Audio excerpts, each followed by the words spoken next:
Okay, this is a little Rails 7.1 app that I created earlier this afternoon. I used Rails new, all the defaults otherwise.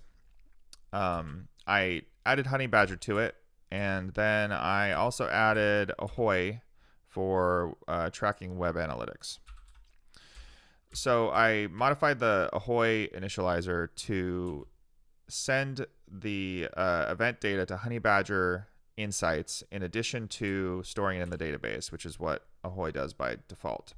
So anytime an event is tracked on the Rails backend or in the browser with Ahoy.js, it will also send it to Honeybadger. And then finally, I just created a basic index view so that we have something to see. So just hello world. So if I go to the browser and start refreshing, we will see some events start to come through. And we our RubyGem batches events by default. So it will like roll up a bunch of them and send them in a single HTTP request. I lowered the batch sizes just so that it will send them more frequently. So if I refresh a few times and I go look at Honeybadger here and refresh this, we should see that, let's see, it's 533 right now, and that just came in.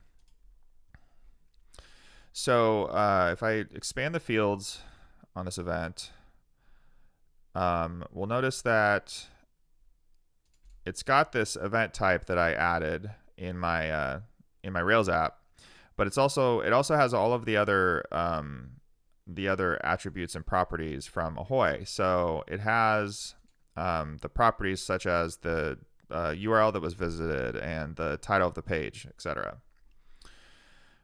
So what I want to do here is filter this list down to make sure that it's just giving me Ahoy events.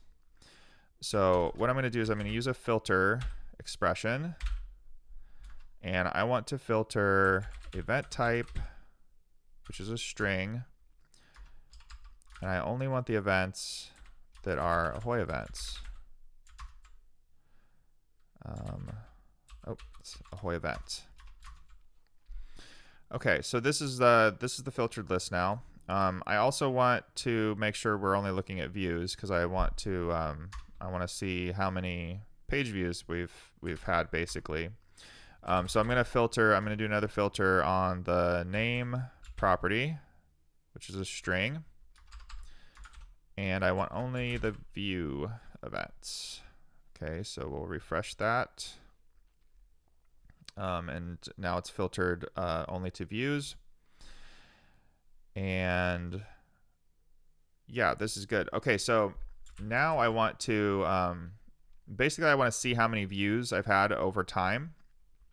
And so I'm going to do an aggregate function here using stats and count. So I want to count by I'm going to do a bin of, let's say 30 minutes. And I'm going to alias that as date just to give it kind of a pretty display here in the field list. And let me see. I think I can also sort by that date. Just I'll do ascending so that we can see the date in the list. And that should give me buckets. Let's bump this down to 10 minutes. See what that does. Okay. So we've got a pretty good series of data here. One thing is that some of the intervals are missing, and that's because I wasn't using this app the entire time for this entire period over the last roughly 4 hours. So if I want a complete time series to basically fill in the missing gaps of those windows, we have a function I can do that with. And actually, I think I can get rid of these fields. Don't need the fields for now. So this function is called fill, and I can use our inline docs here to remember how to like what the syntax is.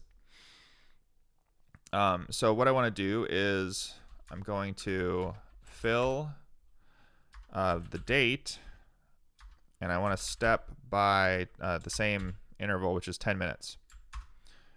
So you'll see that filled in a bunch of zeros when there were periods where there were no page views.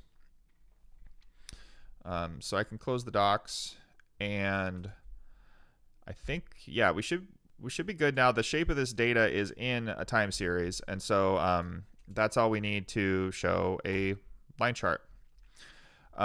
So I created this app around 2 p.m. this afternoon, so we can see a bunch of events that came in around 2, and then I've been kind of playing with it throughout the afternoon and evening, and we get to right now, which is the request that we just made at the beginning of this video.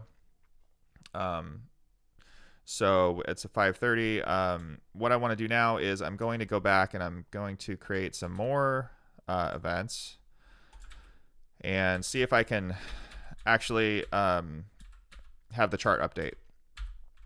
So I want to actually send like a bunch of them. So let's try to get a big spike. Just keep sending.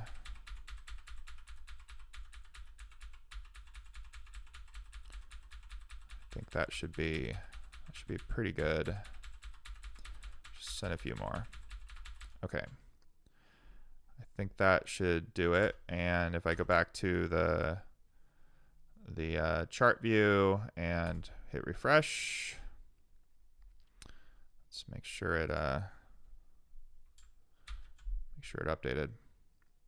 And there's our big spike of page views as of the current time window, which is 5:30 to 5:40.